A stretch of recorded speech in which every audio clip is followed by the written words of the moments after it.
People even choose to use a Sharpie, a dark black marker, to ink in their figures so they can really, really see it through.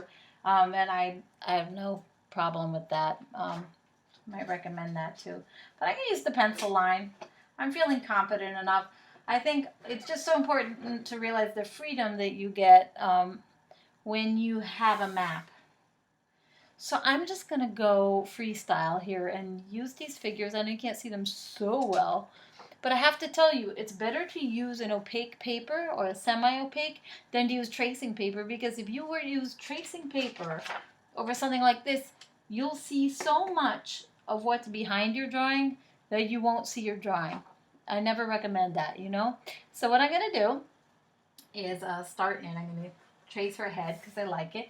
And I was thinking of that I'll develop a little bit of a concept to make it fun, but that I'll review some basic garment types. So let's say I want to sketch out the figure maybe a little bit first, just so you can see. I'm going to do the straight arm,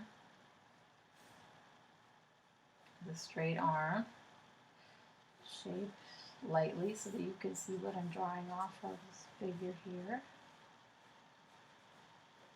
And her leg over here.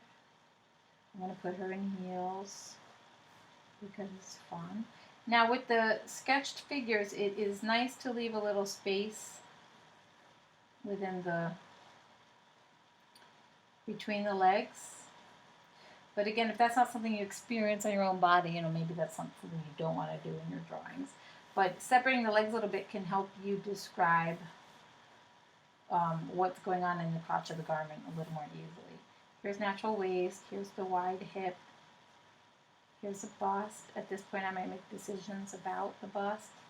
And then I'll sketch some basic garment pieces. So let's start really simple, because things like jackets, etc., can get really complicated. The collar has a lot of different angles and things that we'll get into later. So instead of doing a simple shift dress, I can decide a neckline. I'm going to do a sleeveless kind of shift. Remember that shoulders are angled. You can see this even on any garment if you just lay it flat on the table, you know, any garment you own. Shoulder seams generally are not straight out, only in like caftans and like ethnic garments that are cut from hand-loomed wovens. But ready to wear tends to take and even couture, they take like a dart out of the shoulder, so you get an angled shoulder that fits right to the body, because there is a slope to this trapezoid muscle here. Most reminiscent of a coat hanger, you know, that shoulder angle. It's even built into hangers. Okay, and then I'm going to draw an armhole, which I do with a bit of a J shape for armhole shape. And then I'm going to slightly follow the body. Now, since I have a body under this, I can follow the body as subtly or as skin tight as I want. So if it's semi-fitted, you don't follow so closely. If it's lycra and it's super stretchy, or you know, very vampy silhouette, then you can be more dramatic with your curves and angles. And I'm thinking about how I'm going to design this. I think I just will do like a straight dress. I can decide the length, and I curve my hemlines because that curved shape emphasizes the columnar character of the figure's shape, right? Because every part of the human body actually is a column. You know what I'm saying? It's round and it's tall. So, right, the legs are round everywhere. And the arms are round everywhere. The hips are round. Everything's round. Okay, now I think it's kind of a boring dress, so I'm going to develop it a little further. I'm thinking of color blocking some panels, different colors, to kind of break up the form of this dress. Maybe I'll use different colored fabrics for each panel. And then maybe I want to add gathers here along this seam to fit the bust.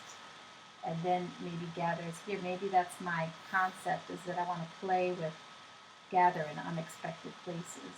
Maybe I want to use this seam as a pocket area and this seam as another pocket, functional pocket area.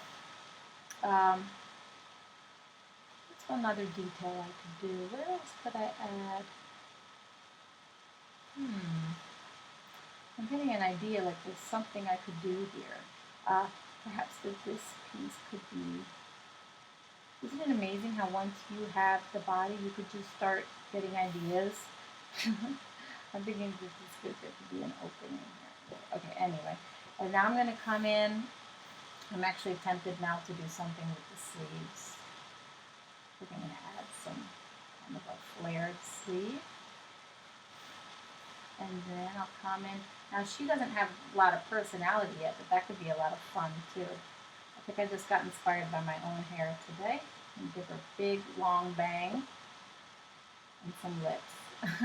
I'll definitely be posting videos about creating faces. As you can see, you know, this dress is starting to develop more and more. Now, one of the first things I like to do is to tone the body so the clothes and the body start to separate from each other.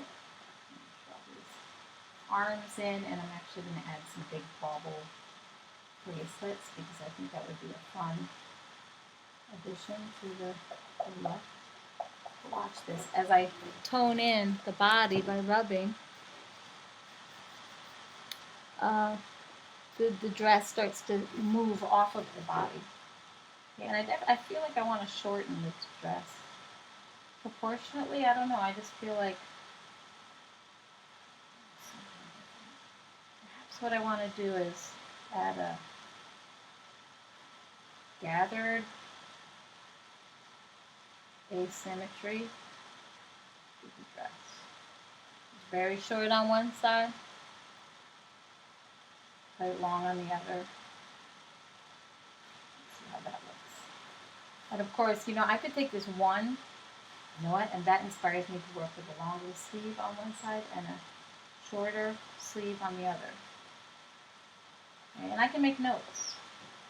Short sleeve, long sleeve. So this is an asymmetrical dress. And hem. I want the hem to be asymmetrical as well.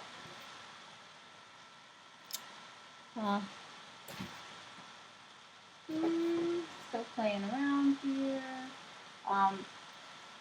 Playing with the design. I think I want to add something to the shoes to kind of balance the look. So I'm going to do something like a boot. And that boot is going to be color blocked as the dress is, but asymmetrically. Each boot is actually different design, but of course they both fit the same. And I still don't have fabric swatches, which is going to make a big difference.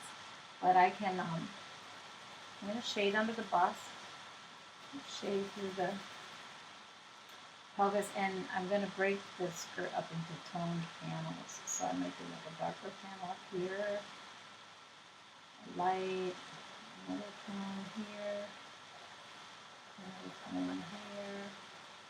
But you know what? I really don't usually ever design anything without swatches in hand. And actually, now that I've done this, I am very tempted to sketch the other side of this dress and see what that will look like. So I almost want to just flip her and just make decisions about the back.